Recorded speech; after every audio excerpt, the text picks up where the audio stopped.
खरं तर ही घटना दुर्दैवी आहे. लोक असे किड्या मुंग्यासारखे इथं मेलेत. आज ही आत्ताच्या घडीला मी माहिती घेतली तर 11 लोकांचा मृत्यू झालेला आहे. आज एक झाला आणि आणखी 6 जण हॉस्पिटलाइज आहे. मग अशा घटना होत असताना ह्या काही सहज होत नाही, आपोआप होत नाही.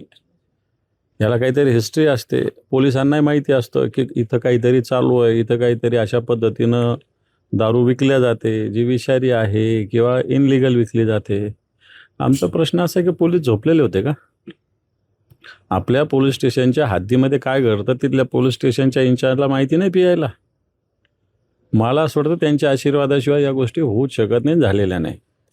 आणि म्हणून असे अधिकारी फक्त सस्पेंड करून काम होणार नाही, यांना आरोपी केलं पाहिजे, सहआरोपी केले. अशा प्रकारची मागणी आता आम्ही फक्त सीपींना भेटलो, पण 1-2 दिवसात डीजींना आणि सीएम साहेबांना आम्ही भेटणार.